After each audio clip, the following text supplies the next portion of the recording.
आपलं स्वतःचं घर असावं, तेही निसर्गाच्या सानिध्यात आणि अगदी परवडणाऱ्या किमतीत. तर मग SM ग्रुप संचलित ढोलेवाडी ग्रामपंचायत हद्दीमध्ये संगमनेर शहराजवळ 600 ते 850 स्क्वेअर फुटापर्यंत आकर्षक रो हाऊस विक्रीसाठी उपलब्ध आहेत. त्यांनी आम्हाला ज्या ज्या कमिटमेंट दिल्या त्या पूर्ण कमिटमेंट त्यांनी या ठिकाणी फुलफिल केलेल्या आहेत आणि आम्ही हे घर घेऊन सुखी आणि आनंदी आहोत. व्हरांडा, पार्किंग एरिया, स्वयंपाकघर, ड्राय बाल्कनी, बेडरूम, बाथरूम सर्व वास्तुशास्त्रानुसार बांधलेले.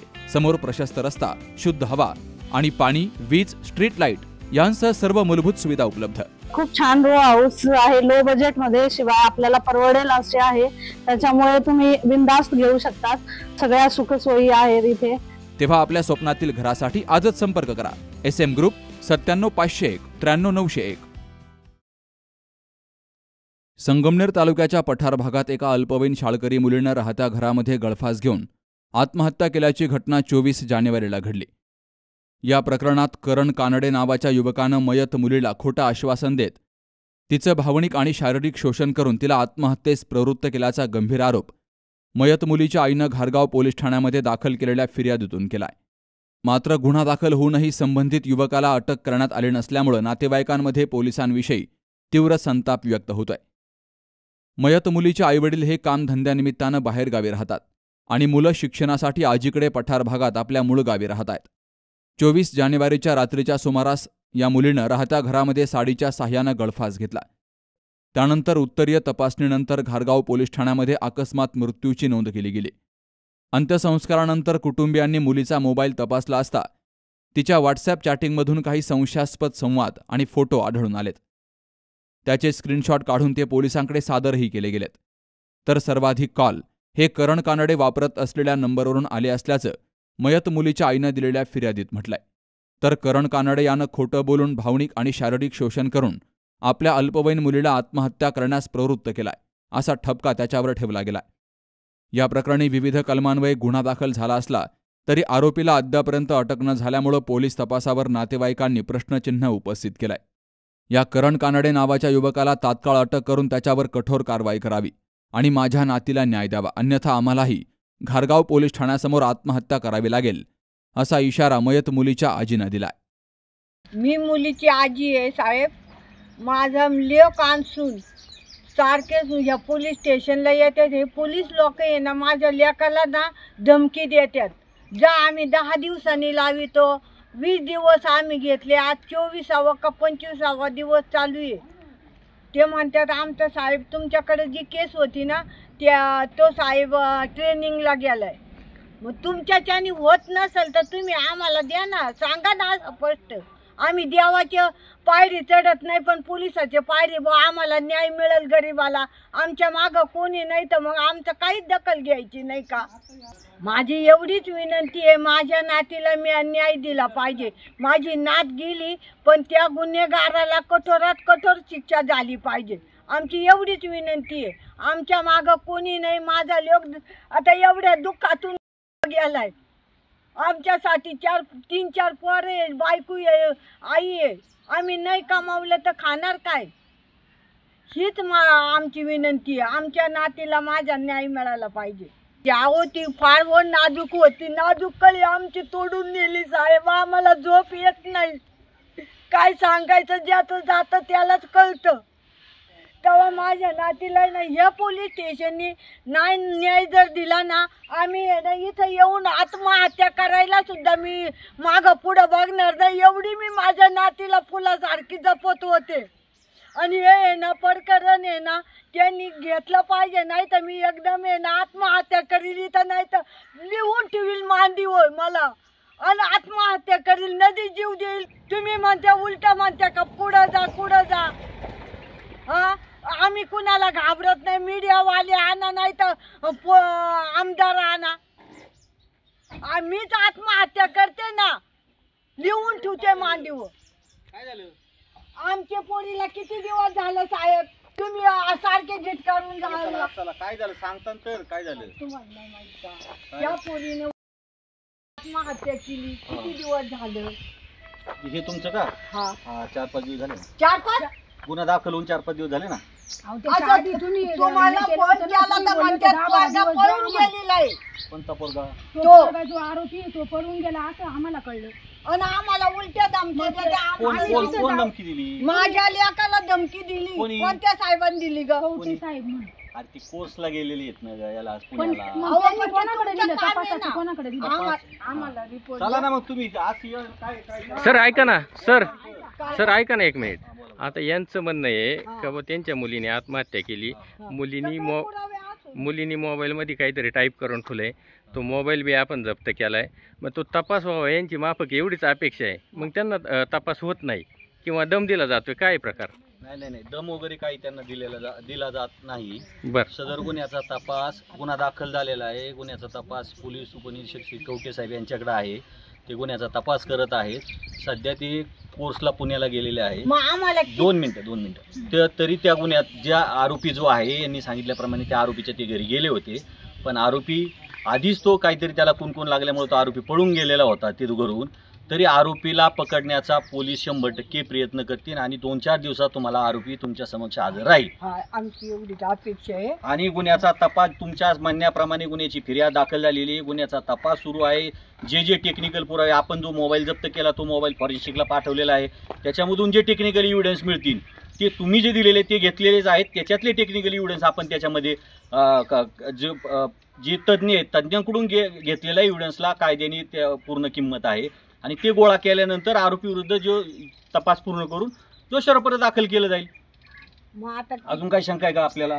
किती दिवस लागतील? आता याला दिवस असं नाही सांगता आपल्याला. आरोपी किती दिवसात आमच्या मी तुम्हाला म्हणलं 2-4 दिवसात तुमच्या पुढे आरोपी हजर राहील. 4 दिवसात ना. हा. बरं ठीक आहे 4 दिवस मग 4-5 दिवसात तुमच्या पुढे आरोपी आम्ही तुम्हाला देतो आम्ही. नाही, तसं आहे बघा. की तुम्ही जे म्हणताय की आम्हाला आत्ताच आरोपी अरेस्ट करा. आम्ही प्रयत्न केलेला आहे. आरोपीच्या तिथं जाऊन आज टीम आलेली आहे. आरोपी तिथं नव्हता. आता आरोपी आणण्यासाठी मी परत टीम रवाना करतो. मिळून आला तुमच्या समक्ष हजर करतो. आम्ही कोणाला काय सांगितलं आमच्या नाही पोरीचा काय गुन्हा होता? मग त्यांनी एवढं टॉर्चर केलं आत्महत्या केली तिने नाही, एवढं हे आपण केलं. त्याच्यात गुन्हा दाखल केला का नाही? त्याला पण कठोर शिक्षा झाली पाहिजे. आमची तर पोरगी गेली मग त्याला का सोडायचं? कायद्याने त्याच्यामुळे काय त्यांनी टॉर्चर जो केलं म्हणून तपास करून सगळा पुढं काय या कोर्टामध्ये दाखल केला 2-4 जाईल. दिवसात आहे ना तो आरोपी पण पाहिजे. कारण की भरपूर दिवस झाले. एकदा केस माग गेली म्हणजे ती मागच जाते. नाही माग कशी जाईल? एक महिना झाला. आता आम्हाला तुम्ही सांगितलं होतं 10-12 दिवस द्या. आता बघू. 10-12 केलं ना दिवसाच्या दाखल. मग वरती. तुमच्या हा. याच्यावरून दाखल सगळं केला हे का नाही? केलं पण 2-4 दिवसात आम्हाला आरोपी पाहिजे. आम्हाला त्याला आरोपी अटक विचारू करू आम्ही. आरोपी अटक करू. 4-5 आमचं दिवस काम. आता यांनी 4-5 दिवस दिले. तेवढे 4-5 दिवस आरोपी यांच्याकडे आलाच पाहिजे आणि आम्हाला दिसलाच पाहिजे. मग एवढंच आमच्या विश्वास ठेवा. आम्ही आम्ही 100% कधी त्या आरोपी मुलीला तुमच्या तापा सुद्धा समक्ष मारली आणणार म्हणजे नाही. आणणार. यांनी तिच्या तोंडाला ओके. अशी वळ होती एकदम. आम्हाला असं वाटलं त्यांनी काही टॉर्चर केलं का काय केलं. आता तो कारण तपासात की ते- येईल ना आपल्याला. ते त्याचा जो मोबाईल जप्त पोस्टमॉर्टमच्या केला रिपोर्ट मध्ये त्याच्यामध्ये काय आलं सगळ्या ते तर गोष्टी आम्हाला येतील वाचता येत नाही. ते येतील ना आम्हाला ते. पोस्टमॉर्टमचे खरे रिपोर्ट पाहिजे सगळे आणि त्या पोराला शिक्षा पोस्टमॉर्टमचे- झाली पाहिजे अहो सगळी. ताई कारण की PM वाचता चे येत रिपोर्ट नाही. तुम्हाला दाखवलेत ना. दाखवले पण आम्ही एवढं इंग्लिश शिकलेलं नाही का आम्हाला ते वाचता येत नाही. मग तुम्हाला ते पण समजून पण दाखवले. सांगितलं ना. त्याच्यामध्ये आले की हँगिंग म्हणून आलेलं आहे PM मध्ये. कारण की ते ते टोचर झाल्याशिवाय पुरी आत्महत्या केली का? ते काय सगळं तरी ते तो आपल्याकडे आहेत blackmail अजून पुरावे करीत आहेत. ते असेल ना. येऊ द्या. मोबाईल तिकडे पाठवलाय ना यांनी. तो ते चेकिंग होऊ द्या म्हणतात ना, पूर्ण 5-6 चेकिंग झाले होते त्याच्यामध्ये सगळं 8 हे दिवस निघालं. घ्या साहेब. तुम्ही 8 दिवस हा, घ्या. पण पोरगा पाहिजे म्हणलं पाहिजे इथं तो. त्यांची माफक अपेक्षा आहे. त्यांच्या घरातला जीव गेलाय. आरोपीचा तपास झाला पाहिजे. ठीक आहे तपास हे अधिकारी जे असतील ते जरी नसतील तर तुम्ही एक अधिकारी म्हणून यात दखल घेऊन तातडीने तो तपास लावा. 100% तुम्ही याच्यापूर्वी आम्ही पूर्णपणे तपास चालूच आहे. आणि आता तुमचं जर म्हणणं आहे की मी म्हटलं मी लगेच टीम रवाना करतो आणि आरोपीच्या शोधासाठी कसं आहे की थोडासा आमच्यासाठी सुद्धा थोडा वेळ दिला पाहिजे ना. आरोपी आम्ही शोधासाठी टीम रवाना करतोय आणि आरोपी मिळाल्यानंतर आम्ही तुम्हाला कळू. एवढा तो वेळ दिला पाहिजे. नाही, एवढं सहकार्य तुम्ही आम्हाला केलं पाहिजे. हा, एवढं सहकार्य करणार तुम्ही. 2-4 दिवसाचा टाइम दिलाय तेवढे 2-4 दिवस आम्ही वाट बघतो. आता एवढे 10वा झाला 13वा झाला त्या दिवशी आमची पूर्ण टीम आली होती इथं. का 10वा झालाय मग पोरीचा अजून कसं हे नाही झालं. सगळ्या नातेवाईकांना कळकळ वाटली. एवढी हुशार पोरगी तिने असं पाऊल उचललं का एवढी हे करून आणि मग तो पोरगा अजून कसा ताब्यात नाही आला. कारण की आमच्या छोट्या मुलांनी त्याला बघितलेलं आहे त्याच्यामुळे तो आम्ही आणणार तो बरोबर हे अजून करू. तुम्हाला काय अजून अडचण आहे का? नाही, अजून नाही. तुमचा तो माझा पोरगा नंबर आहे ते फोन करा. तुम्हाला काय असलं तर तक्रार असली तुम्ही सांगा. आम्ही 100% तुमच्या पोलीस हा फक्त तुमच्यासाठीच आहे. हा, ते आम्हाला आम्ही माहिती आरोपीसाठी म्हणून तर नाही आम्ही- आहोत. हा. आणि एवढा विश्वास फक्त तुम्ही ठेवला पाहिजे, ठेवला. तरच आम्ही ते करू शकतो. ठेवला साहेब, हा, तुम्ही म्हणते ना त्याच्यावर 4-5 दिवस 8 दिवस घ्या, पण नाही, 8 दिवस नाही लागणार आजी, नाही, 8 4-5 दिवस नाही दिवसात लागणार. ते म्हणले ना, ते 4-5 म्हणते ना. दिवसात, मग 4-5 आपण दिवसात म्हणतो. येईल आरोपी. हा, येईल. 100% आणणार. 7-8 दिवसांनी महिना होत आला या प्रकरणाला. हा पण आपला पहिला गुन्हा दाखल नव्हता, ईडी होती, आपण तपासामध्ये तो दाखल केला, तुमच्या म्हणण्याप्रमाणे केला दाखल, काही पुरावे आपण गोळा केले, त्याच्यानंतर अजून ते फॉरेन्सिकचे काही पुरावे त्याला येतील, आरोपी अटक होईल आणि मग कोर्टामध्ये चार्जशीट जाईल. मोबाईलचा CDR आला का, तर त्यांनी सांगितलं मोबाईलचा CDR फक्त मुलीचाच एका महिन्याचा काढला, बाकीचं काही हेच नाही केलं आणि तिचाच फक्त तिचे जे मेसेज होते तेच आम्हाला दाखवले, बाकीचं काही दाखवलंच नाही. मग मी त्यांना बोलले का तिच्या मोबाईलमध्ये अजून पण पुरावे असतील ना ते तुम्ही बघा. तर आम्ही गेलो झेरॉक्स काढण्यासाठी, तर पोलिसांचं ते बोलले आम्ही जेव्हा मोबाईल हे करू तेव्हा त्याच्यावर टायमिंग येतो. मग आम्हाला असं वाटलं की टायमिंग येतो म्हणून यांनी खोलला नसेल. मग ते बोलले ते मोबाईल खोलला तर टायमिंग येतो, आम्ही काय आता सध्या तो बघू शकत नाही. आम्ही गेल्याच्या नंतर यांनी मोबाईल गुपचूप हे केला आणि बघत होते. मग डिलीट करायचं काम चाललं होतं का काय माहीत नाही. नंतर आम्ही ते मोबाईल त्यांच्याकडे जे झेरॉक्स सगळे दिले, ते दिल्याच्या नंतर आम्हाला वाटलं ते काहीतरी तपास करतील म्हणून मग ते आम्हाला बोलले थांबा, आम्ही ते पोराचं आणि कोणाला सांगू नका, या आपल्याकडे जी बातमी आली कोणालाच कळून देऊ नका, म्हणजे पोरगं फरार होईल. आम्ही विचारलं तुम्ही साहेब आतापर्यंत ताब्यात का नाही घेतला पोरगा, ते बोलले नाही तो हुशार होईल आणि कुठंतरी पळून जाईल म्हणून आम्ही त्याच्यापर्यंत काही नेलं नाही. तुमच्याकडून जे पुरावे आले आम्ही सगळे हे करतो, नंतर तुम्हाला परत बोलून घेऊ. मग नाहीतर 2-3 दिवसांनी घरी येऊ. घरी पण आले नाही आणि माझ्या नवऱ्याने 2-3 दिवसांनी आम्ही एका कार्यकर्त्याला विचारायला सांगितलं काय झालं तपासाचं, तर हे बोलले का पोरगा फरार झाला. आम्ही तिथं जाऊन आले. मग यांचं काम आहे ना आम्हाला सांगायचं का आम्ही जाऊन आलो तिथं.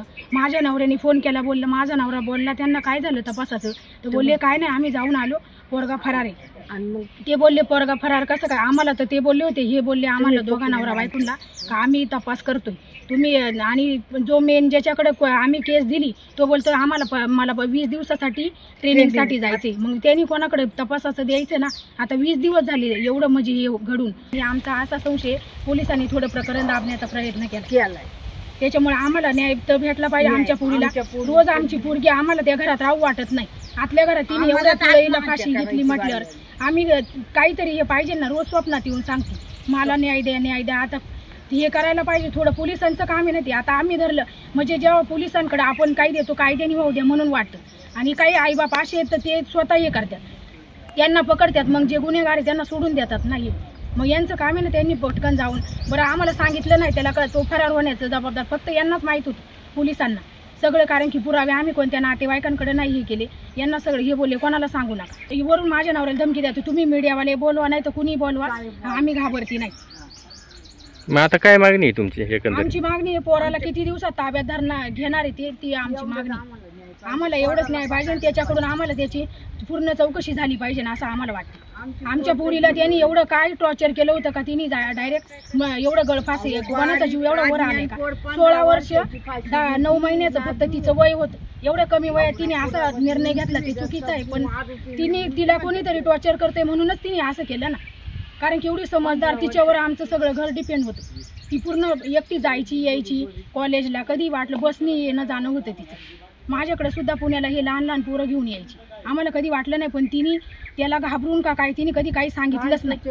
आम्ही एकदा आम्हाला असं वाटलं लईच पोरगी शांत बसती म्हणून विचार, मग मी काय नाही, मग त्याच्याकडे काय अशी पुरावे होती एवढी मुलगीने आत्महत्या केली.